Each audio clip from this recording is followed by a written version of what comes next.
모든 그리스도인들은 종말에 대한 기대를 가지고 있습니다. 세상 사람들에게 있어서 종말이란 무섭고 두려운 것이지만 그리스도인에게 있어서 종말이란 다시 오실 예수 그리스도를 맞이하는 날이고 그 완전한 승리를 확인하는 날이 바로 종말입니다.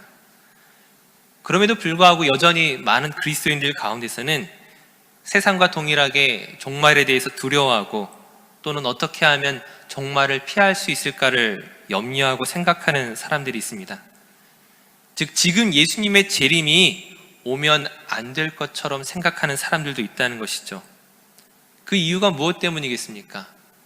아직 예수 그리스도의 재림을 맞이할 준비가 안 되어 있기 때문이죠. 종말과 함께 예수님의 심판대 앞에 서게 되었을 때에 막상 신앙적으로 내가 준비한 것이 아무것도 없다고 여길 때 아마 그 심판대는 두렵게 느껴질 수 있을 것입니다. 또한 어떤 이유가 있겠습니까? 지금 종말을 맞이하기에는 내가 이 세상에서 아직 누리지 못한 것들이, 아직 경험하지 못한 것들이 너무 많이 남아있다고 생각하는 사람들, 아쉬워하는 사람들이 그런 종말이 오지 않기를 바랄 것입니다. 예전에 말씀드린 적이 있는데 만약 교회 안의 청년들에게 오늘 밤 예수님이 오면 너는 어떻게 하겠냐라고 질문한다면 어떤 대답들이 나올까요? 실제로 그렇게 한번 물어봤어요. 주로 어떤 이야기들을 많이 하게 되냐면 내가 지금까지 하이스쿨 또 대학교 다니면서 공부만 하느라 제대로 놀지도 못했는데 결혼도 못했는데 조금만 더 늦게 오시면 좋겠습니다. 그런 대답들을 상당히 많이 합니다. 그렇다면 결혼한 부부들에게 오늘 밤 예수님이 오기를 기대하십니까? 라고 묻는다면 또한 어떤 대답을 들을 수 있을까요? 지금까지 가정을 책임지느라 정말 열심히 일하느라 변변한 여행 한번 못 해봤는데 조금 더 시간이 있었으면 좋겠습니다. 아마 그렇게 말할 것입니다. 마지막으로 연세 많으신 어르신들의 대답 또한 어떨까요? 이미 말하지 않아도 아시겠지만 사실 다르지 않을 것입니다. 그 우스갯소리로 우리나라 3대 거짓말이 있다고 하죠. 그 거짓말이 무엇입니까? 장사꾼들이 이거 미치고 파는 것입니다. 이거 거짓말이고요. 노처녀가 나 시집 안 갈 거예요 라고 말하면 거짓말이고요. 그리고 어르신들이 나이 많으면 죽어야지 라고 말하는 것이 또한 거짓말이라고 말하죠. 물론 모든 그리스도인들이 위와 같다는 것은 아닙니다. 주님의 약속을 소망하며 그 예수 그리스도의 재림을 간절히 바라고 기대하는 사람들이 분명히 우리 가운데 있죠. 무엇보다 예수님의 그 재림을 소망한다는 것이 마치 우리가 살고 있는 지금 이 세상을 부정함으로써 증명해야 하는 것은 또한 아닙니다. 빨리 하늘나라 가야지 하는 것만이 믿음이 아니라 오늘 우리의 삶 속에서 우리가 이 땅을 밟고 살아가는 이 세상 속에서 우리는 충분히 하나님의 나라를 경험할 수 있고 또 하나님이 우리와 함께 하심을 반드시 또한 증명해야 할 것입니다. 예전에 또 한번 말씀드린 적이 있었는데 제가 중학생일 때 한국에서는 그 다미 선교의 시한부 종말론이 굉장히 유행했던 영향을 끼쳤던 때가 있었습니다. 뉴스에서 막 보여주잖아요. 사람들이 흰 옷을 입고 그 숲속 깊숙이 있는 기도원에 모여서 막 노래하면서 우리가 휴거될 것이라고 그렇게 예배하는 사람들의 모습을 보여준 적이 있습니다. 사실 외적으로만 본다면 이 사람들처럼 예수님의 재림을 간절히 바랬던 사람들이 누가 있었겠습니까? 그들은 예수님의 재림을 소망하면서 집도 버리고 차도 버리고 심지어 가족도 버렸습니다. 하지만 우리 가운데 그 사람들을 향하여 그들이 올바른 믿음을 가졌다고 말하는 사람이 있겠습니까? 그렇지 않죠. 그들이 가지고 있던 것은 올바른 믿음이 아니었습니다. 그들은 예수님의 재림을 기대한다라고 말하고 있지만 사실은 내가 오늘 이 땅에서 살아가야 하는 이 세상을 버린 것이었죠. 이 땅이 하나님께서 주신 우리의 그 귀한 믿음의 터전임을 그들은 인정하지 못했던 것입니다. 이 땅에 임한 그 하나님의 나라를 버리면서 가야 할 또 다른 하나님의 나라가 없다라는 거예요. 그 하나님의 나라는 우리가 가야 할 곳임과 동시에 오늘 우리가 사는 이 세상에 함께 있음을, 그 이중적으로 함께 있다는 것들을 우린 신앙적으로 이해할 필요가 있다는 것입니다. 즉 우리는 이 땅의 것을 부정하는 삶이 아니라 오늘 우리에게 주어진 삶 속에서 하나님의 뜻을 어떻게 하면 나타낼 수 있을까? 어떻게 하면 하나님이 기뻐하시는 일들을 할 수 있을까 고민해야 된다는 것이죠. 그 가운데 예수 그리스도의 재림을 기다리는 신앙입니다. 우리에게 주어진 책임이 구체적으로 무엇일까요? 누가복음 18장 8절 말씀에 보시게 되면은 예수님께서는 인자가 올 때에 믿음을 보시겠다고 말씀하십니다. 믿음이란 무엇입니까? 하나님의 일이 이루어지는 것이고 하나님의 뜻을 나타내는 것입니다. 그렇다면 하나님이 오늘 저와 여러분에게 간절히 바라고 원하는 것들이 무엇일까요? 우리에게 어떤 미션을 주실까요? 어떤 사명을 주실까요? 그 사명은 분명합니다. 생명을 살리는 것입니다. 이 생명은 내가 어떻게 해서든지 살고자 하는데 그 뜻이 있는 것이 아니라 오히려 내가 죽음의 자리로 들어갈 때에 그 생명이 살아나는 것입니다. 요한복음 12장 24절 말씀에 한 알의 밀이 땅에 떨어져 죽지 아니하면 한 알 그대로 있고 죽으면 많은 열매를 맺느니라 말씀하고 있습니다.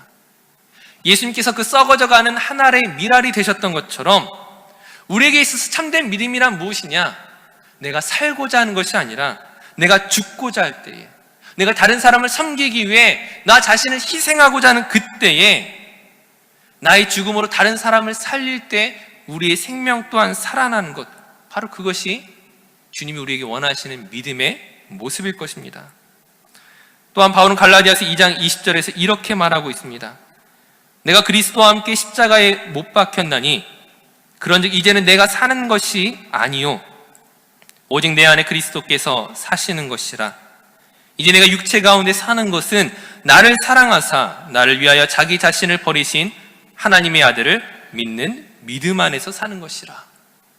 믿음 안에서 사는 것이 무엇이냐? 예수님처럼 십자가에 죽는 삶이라는 거예요. 시한부 종말론자들은 지금 자신들이 그 종말을 코앞에 두고 있다는 사실은 분명히 확신하고 믿고 있었지만 막상 그들의 선택은 하나님을 위해서 하나님의 일이 이루어지며 그 뜻을 따르는 삶이 아니었다라는 것이죠.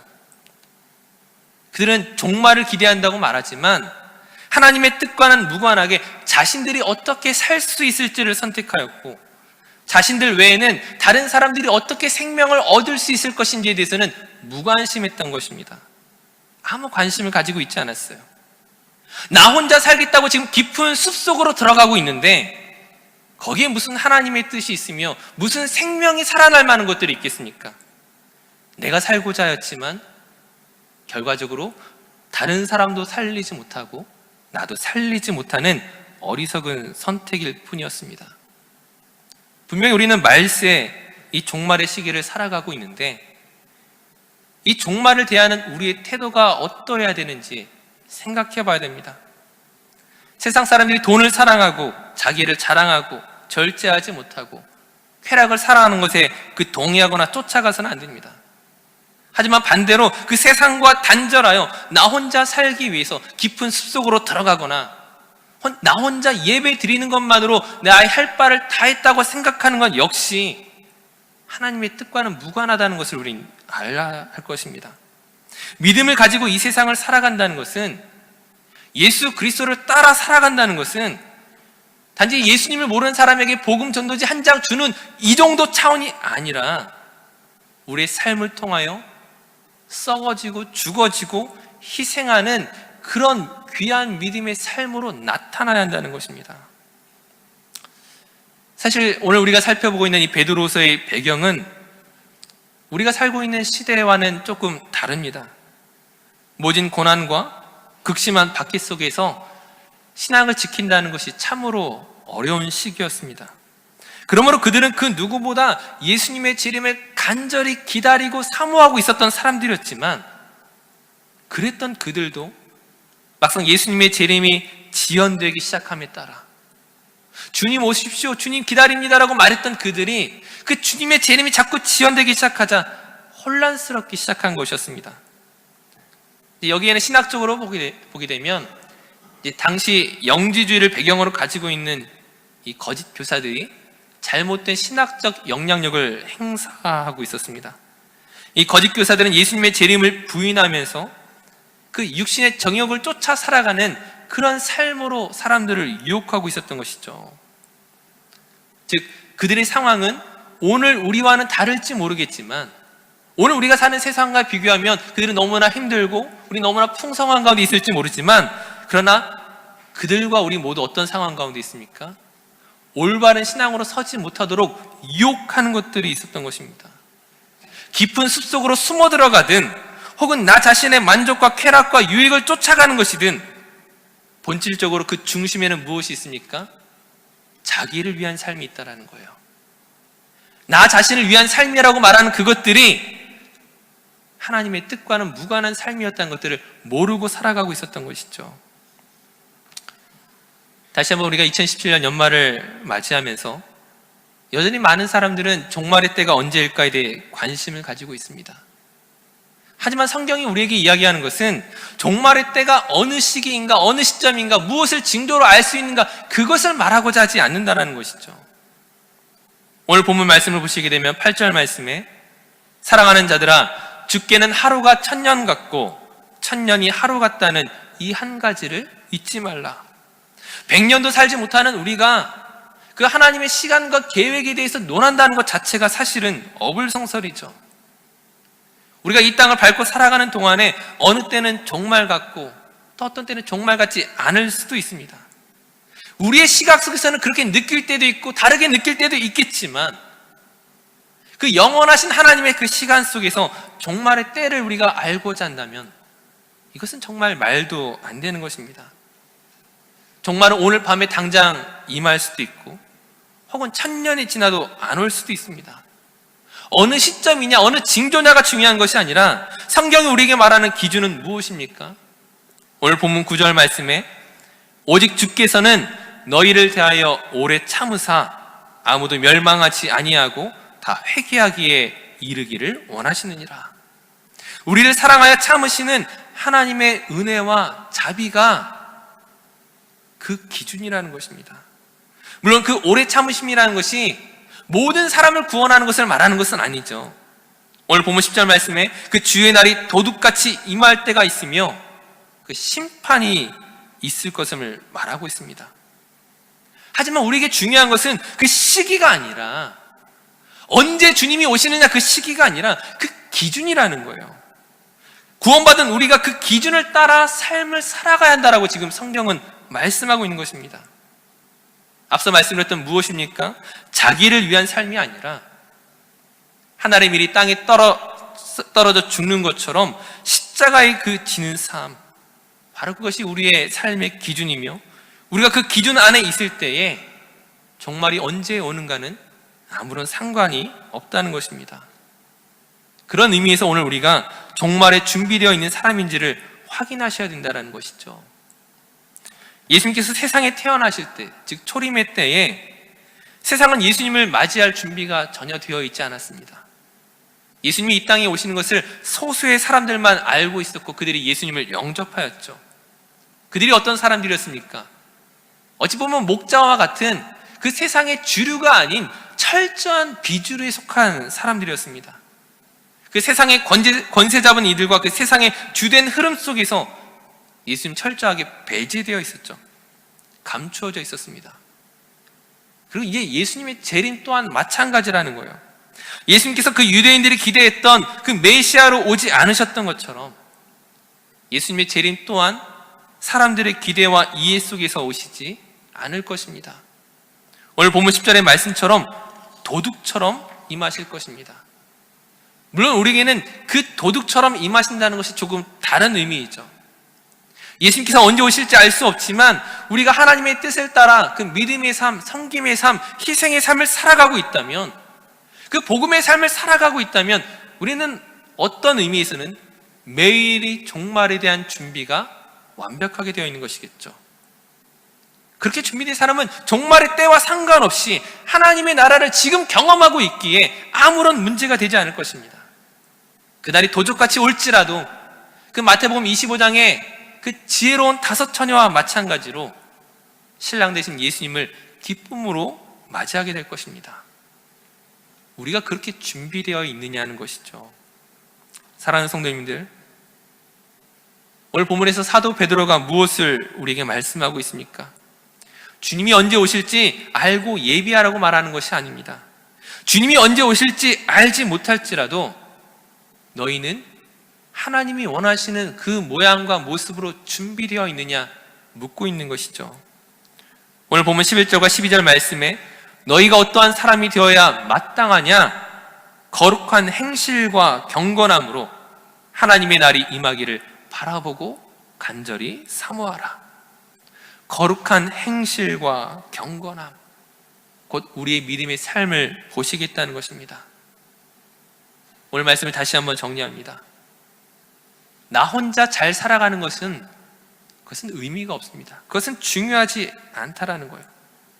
하나님께서 저와 여러분에 대하여 오래 참으셨던 것처럼 오늘 우리가 다른 이들을 용납하고 참아주고 사랑하고 섬기는 것으로서 오늘 저와 여러분을 향한 그 하나님의 사랑을 증명해낼 수 있어야 되는 것입니다. 오늘 우리의 삶이 형통한 가운데 있느냐 혹은 고통과 고난 가운데 있느냐, 그것은 중요한 것이 아닙니다. 우리가 고난의 때에 있을지라도 형통한 때에 있을지라도 하나님이 우리에게 원하시는 것은 하나님의 밀이 땅에 떨어져 썩어져 죽는 것, 너희 죽음으로 너희 십자가로 나에 대한 믿음을 증명해내라고 요구하고 있는 것입니다. 바로 그런 사람이 새하늘과 새 땅에 어울리는 하나님 나라의 시민인 줄로 믿습니다. 이제 2017년을 마무리하면서 지난 한 해를 돌아볼 때에 우리는 어떠한 삶을 살아왔습니까? 아마 각자의 삶에서 치열하게 살아왔겠지만 그 우리의 치열함이 하나님과 무관한 치열함이었다면, 하나님과 상관없는 열심이었다면 내년에도 그런 삶을 또다시 지속해 나가겠습니까? 다시금 이제 2017년을 마무리하면서 하나님, 내 삶이 하나님이 원하시는 모습과 모양으로 하나님이 기뻐하시는 인생을 살아갈 수 있도록 하나님 나를 바꾸어 주시옵소서. 지식으로만 하나님을 아는 것이 아니라 나의 삶으로 나의 믿음을 증명해낼 수 있는 귀한 믿음으로 나를 변화시켜 주시옵소서. 우리가 간절히 사모하고 기도하지 않고 어떻게 새해를 맞이할 수 있겠습니까? 다시 한번 이 시간 오늘 우리 자신을 돌아보며 그 귀한 믿음으로 올바로 세워지는 귀하게 쓰임받는 저와 모든 성도들 되시기를 간절히 축원합니다. 우리 함께 찬양하며 기도하도록 하겠습니다. 우리 찬송가 342장 너 시험을 당해 함께 찬양하시면서 하나님이 어떤 상황이 있으든지 귀한 믿음으로 세워지도록 나를 인도하여 주시옵소서. 우리 함께 기도하는 마음으로 찬양하도록 하겠습니다.